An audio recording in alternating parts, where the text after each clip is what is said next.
who is this, and why you, of all places, you decide to show up, Craig Jardula Pasta, you show up in front of my house?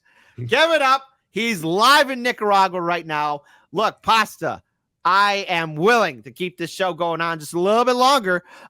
Tell me, my friend, what's going on? What's going on in Nicaragua? How are you doing, my friend? Welcome. Well, listen, I figured if I'm going to show up at your house mid-August for the DNC convention and claim your couch, I better start just like doing it right now, right? Start practicing it. But I did hear this rumor or this talk that there were some tomatoes available, right? And for some reason, and as an Italian guy, we hear about tomatoes, we go screaming, we go flocking. So I want to know what's up with these tomatoes over here, because it's if there's some tomatoes up for grab when I come to Chicago, could I possibly get these tomatoes? You know what? I'll make an exception just for you. But here's the thing. Like, I'm right now trying to nurse one of my tomatoes back to health. It's the leaves are kind of withering away on it. I'm concerned about it because it's a brand new tomato I never grown. It's a purple tomato, which is yeah, I know it's weird. But is it an heirloom tomato? No, well, all what the sign said was these are purple tomatoes. And I was like, oh, I like to grow up some purple tomatoes. I have heirlooms. I have Big Boy. I have Better Boy. And then I have Sicilian tomatoes, the best kind of Italians there are. It's Sicilians. There you go. Well, I just threw my microphone on so you'll be able to hear me clearly and stuff. Okay. But I was just enjoying watching you. I'm in between interviews right now. I got an interview. I got to talk about the Venezuelan election coming up. Yeah. Rachel Blevins. And I talked a little bit on one of the Sputnik shows, the final countdown, and there's a lot of stuff heating up over here, and with so much news going on, wow. I mean, with the whole Biden situation, we're on a bus yesterday in Managua going around to different events. It's the July 19th celebration here in Nicaragua. The Sandinistas party, which is the ruling party, beloved by the people over here, do their yearly revolution celebration about when they broke apart away from the United States empire, the Iran-Contra scandal, Freeway Rick Ross, all that stuff that happened where their government was selling cocaine in the form of crack to Freeway Rick Ross, who would sell it in the streets of Compton, take that money, buy weapons, and fund the oppositional government, or where I'm at right now.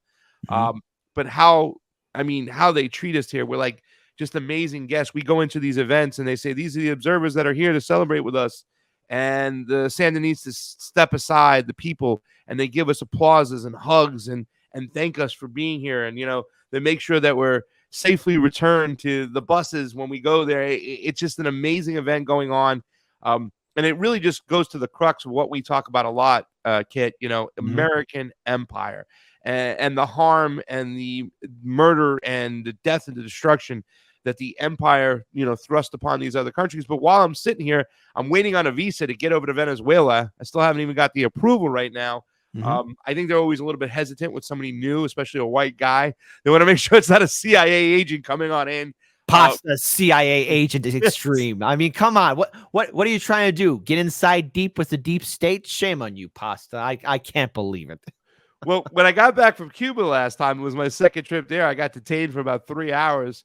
And when they finally got me in the room to speak to me, all the feds, they had the Border Patrol people, right? And you had a plainclothes officer who I think was Department of Homeland Security or CIA. They want to know if I was approached by the Cuban government. You know what I'm saying? I'm like, no, man, I ain't working for them and I ain't working for you, man. I'm here to try to observe elections, and I brought baseball equipment to the kids. That's why I'm in Cuba. I'm a journalist. I'm allowed to go.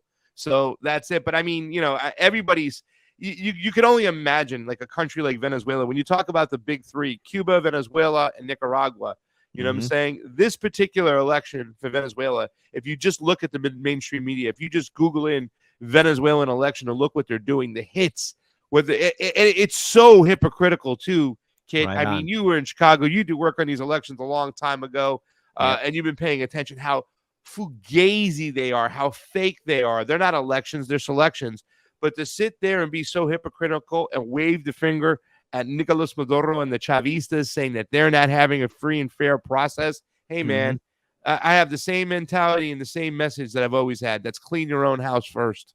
And the thing is, right now, I think a lot of my viewing audience wants to know is overall, like, what have your interactions been? I know when you go in to these events, you're acknowledged as the press. They see you as observers. What's the overall feel on the ground here? Because, or at least there in Nicaragua and eventually in Venezuela, how are people reacting overall with what's potentially happening here in the United States? Because I know you're there covering what's the elections in that country, but the United States being a global superpower, anybody who's vying for the throne, aka the White House, it is going to be raising some concerns because you have Joe Biden, the senile old goat, potentially. And then you have Donald Trump. And let's face it, Donald Trump's track record in Central and South America isn't all that stellar. Are people talking to you about that? What are you hearing from some of our colleagues in the media there? Well, to be honest with you, Kit, a fair criticism, I think, in an area where you can say, where has Donald Trump been, where's Joe Biden been better than Donald Trump, right? Like when you sit there and look at this, I think it's very easy for me to say right now that, obviously I'm not going to play into the two-party duopoly. I won't be voting for either one of them. But, as leftists, as old school Democrats, we used to hold our nose, vote for the establishment Democrat because we thought it was the lesser of two evils.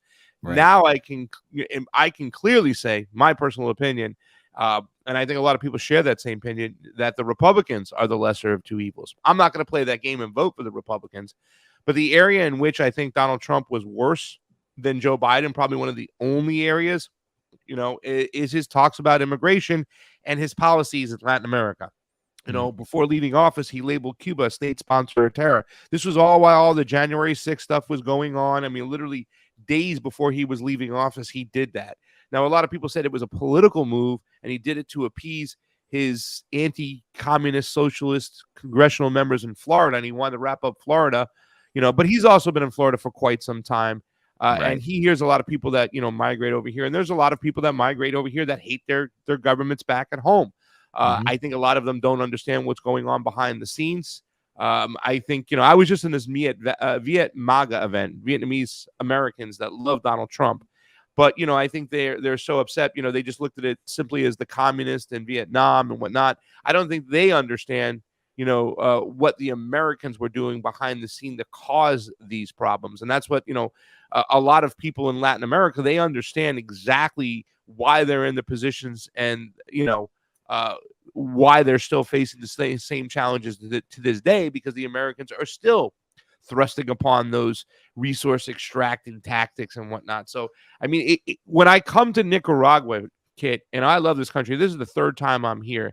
I mean, if I wanted to move to a country, it would probably be Nicaragua. And I have so much admiration for these people because around when me, Fiorella, and Johnny were doing the elections over here, the United States was really, really chastising them and, belittling them and saying these were pantomime elections. But it was the first Latin American country election we were able to observe. And it was one of the cleanest elections I've ever seen. It was so fair. It was so transparent. It was in the purview of the citizens, so it would be hard to cheat. There were no mail-in ballots. There were no drop boxes. You had to go to your designated polling spot with ID. And I when I observed the Nicaraguan elections, they flew me out from Managua to Bilwi, which is on the other side of the it's on the other coast, right? And it's an indigenous area. And they just recently, we were finishing up construction work with roads that went from Managua to Bilwi. They never had that. And it was just amazing. There were dirt roads there, but people still had to show up with ID and whatnot. And they had, guess what, results that night. So, that was one of the first elections I observed. It was still one of the cleanest elections I've observed. And I think people have to understand, why do these socialist collective type of governments win? Well, first of all, they're in a collective government because they have to join together and pool their resources to fight off the empire that has their knee on their back, on their neck. Excuse me. But the reason why these governments succeed is because they put themselves on the side of the working people. They put themselves on the side of the poor. In Nicaragua, infrastructure alone has changed so many people's lives. When you open up roads and railways and you can move goods and services around, you thrust and you build up the free market, and people, their lives change for the better. They put food on the table now. They have jobs. They can send their kids to school. Their idea here in Nicaragua, and people don't understand this, right? A lot of people think that countries like Nicaragua, they're hardcore socialists and they're Viva la Che peoples and whatnot. No, they're actually socially conservative, right? They're just fiscally, leftist, economically leftist. That's where it comes into play. But they're hardcore religious. They have a lot of the values that a lot of the Trumpers have. I said in Nicaragua, it feels like you guys are Trumpers that speak Spanish that just have a different economical system that doesn't want to leave anybody behind. It's a social safety net. And this is the type of government I like, you know what I'm saying? Where it's not overreaching, it's not too powerful, you know what I'm saying? And the autonomous zones, you know, and when you think about this in Nicaragua, yes, there are autonomous zones. There are 8 zones. 3 of them are autonomous. They have their own judges, their own juries, their own elected officials. The national government only comes in to help with infrastructure or building projects or to help with healthcare or education. And of course, they have their military, but they stay out of all the other decisions. I mean, right over here, this country, one of the poorest countries, but they can feed themselves. And they were able to do that because that's what they're doing for years. Venezuela, from what I understand, I haven't gone to Venezuela yet, and I'm very excited to go, but they're still playing catch up to what the Nicaraguans have been able to do. So when those the Rencenair Act, which was heavy sanctions lobbied against the Nicaraguan people and their government, they were able to say, Yankee, go home. We can feed ourselves. You're not going to affect us. And it really is admiring to see these people standing up for what they love, what they believe in. If you read reports and they say that this government is oppressive, and it's not like, it's just a lie. These people love the Sandinistas government, and it's something just amazing to see. Now, when you're there reporting on the ground, are there any kind of events or days in which our viewers, because our viewers are more or less the same, is there any kind of event in particular that's going to stand out that we need to be paying attention for? Because let's be clear here, this entire election that's going to be taking place not only in Nicaragua but here in the United States, I mean, everything's going to have some sort of significant impact. So what's going to be happening the next few days in which people can go and follow your work so they could know what's going on, and where can they go to learn more about this? Because the thing is, unfortunately, all these kind of stories are being overshadowed by what's happening here in the United States. You know, even when they're not being overshadowed, and there's enough stuff going on. It's very hard to see the information. There's no mainstream media down here from the West covering anything. So you have to pick up people like myself and all the other activists that are here, and that's why they do what they do. In this particular delegation, this time for the Sandinistas revolution, they have 600 international observers coming on in, and everybody's grabbing their phone. They're going out there. They're tweeting, they're filming and whatnot. And that's what we have to do. And I kind of explained that to somebody yesterday. It's that the reason why the Sandinistas government here has us in here is they want us to tell the truth. When they brought us in to observe their election, they didn't say, come observe, Kit. They said, come scrutinize. And you can just imagine me, Fee, and Johnny Tsunami in a room with these elected officials. There were people in our delegation after like an hour and a half, close to 2 hours, like, will you stop asking questions? We want to go eat. And I'm like, no, we came here for this reason. And we went and scrutinized every avenue of that election, every facet of it. So it's up to the individual reporters out there. It's up to the independent media people like ourselves to pick up where the mainstream media has been told not to go and get involved. I mean, obviously, there's a stenographer for the ruling class. The ruling class doesn't want people to know the truth of what's going on in Nicaragua, nor in Venezuela, nor in Cuba. So really, it's just about following, me and Fee and all these other people who go to these spots. Like, for instance, if I want to know that New York pizza is better than Chicago pizza, I'll follow you. And when you go eat that pizza, we'll know. So you got to follow the people who have these specialized areas in which they can cover things. And literally, we have to use all the tools we have, whether it be Twitter, Kick, Facebook. I mean, I know Facebook and, some of the other platforms, TikTok, they tend to shut us down. But that's why we have multiple platforms. That's why you're on Kick, right? Just in case something happens. Absolutely. So it's just really, it's all about, and that's what the real media has become. It's small. It's not well funded.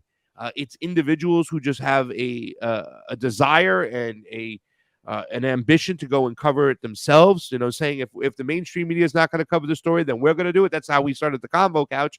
And really, it's about following those people. It's about finding trusted sources in certain areas. And we've just tried to be, when it comes to elections, we've tried to be that. Okay, they're old school leftist, but we've tried to be that source out there where if you want to know about elections, go look at the Convo Couch and see what they're saying. And that's what it's going to take. Absolutely, man. Well, the thing is, Pasta, I definitely want you to come back here to the States. Looking forward to seeing you here in Chicago, my friend. And we are going to be following your story. And please, listen, from here on out, because I just got your text message, I'm going to keep my phone more closer to me. Have to get an extension cord now, so there might be some extra wires. But if you ever want to reach out and be on our show again to tell us what's going on there in Nicaragua, because I'll be the first in line. I'll push everyone out of the way. Please let me know so that way you'll be introduced properly first in line, as you should be, my friend, because after all, you're representing all of us Italians and you're doing some phenomenal work. So all the best to you, Pasta, man. Please take good care of yourself and keep your head on a swivel and let us know what's going on and keep me updated so that way we can continue to collaborate and have you on the show and tell us what's going on, because I got to tell you, man, we're going to need all season veterans for August 19th through the 22nd, because the DNC convention is going to be one big shit show. I've been scouting ahead, and I got to tell you, they're putting up more fences. They're displacing homeless people out of their tents and displacing other homeless people. It is just one big back and forth hypocrisy, and we need everybody. Everybody has to show up. Well, thank you, Kit. I'm going to jump to another interview, but I want to say thank you. I was just, I was itching to get on today. I watch you. I love your energy. I love your smile. As you should. As you should. Yeah. As you should. Because let's face it, you're going to be in Chicago in August. I know you got to head out to your next interview. You're going to be in Chicago, and I will educate your palate with Chicago style food. Here we go. He took me for Chinese food. It was really good, but New York Chinese food is better than Chicago Chinese food. It's just a given, buddy. Sorry. You know what? AOC has some words for you. That's fine. By the way, did you see the video of her saying some people think I'm a neoliberal shill? No, she actually did that. She actually posted that online. With all the crazy news that's been going on, one of the things that was most, amusing to me, like I was just like amused by it, was seeing Matt Gaetz go after McCarthy on the floor, because really, to tell you the truth, that's what we wanted. We thought that when AOC was going to get in there, she'd be wagging her finger at Nancy Pelosi, but instead she called her Mama Bear, and that was that. Terrible. Mama Bear, and then just completely sold out. She might not have been doing insider trading, but she sold out. So Pasta, thank you for showing up. I know this was last minute, but everybody be sure to follow Pasta to go on his channel. This is the same guy who did that groundbreaking documentary about what's happening in Lahaina. And you know what? In just a few days, we'll be entering into August, and August 8th is when that tragedy happened. So Pasta, you're one of the dauntless few. Much love to you, brother, and have a safe weekend.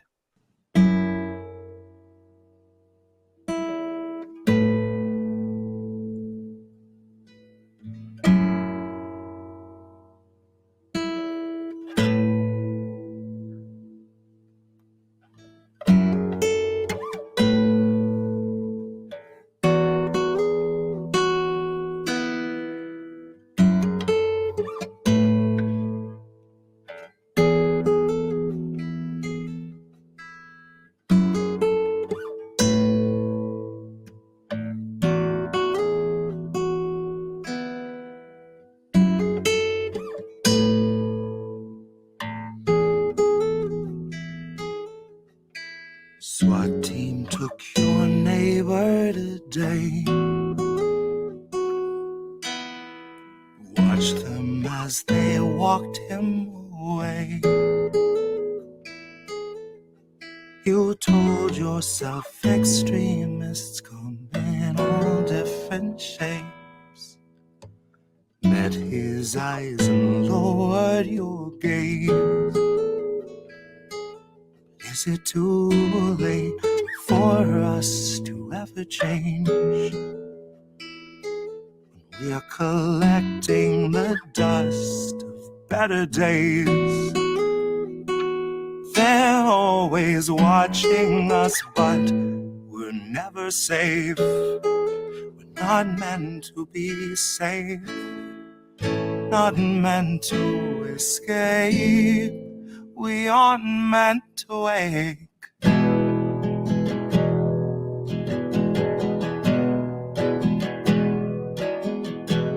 Sheriff stopped your daughter today. Pepper sprayed her twice in the face. He must have had good reason if he'd treat her that way. At least that's what they've taught you to say. But is it too late for us to ever change? Once we're collecting the dust of better days, and they're always watching us, but we're never safe. We're not meant to feel safe, not meant to escape. We aren't meant to wake.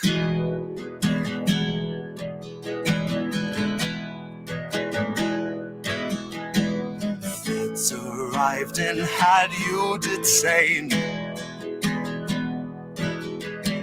Said you'd made some posts they once changed. Tased you till you felt like you'd forgotten your name, or life before they had you contained. Oh, life before they had you contained.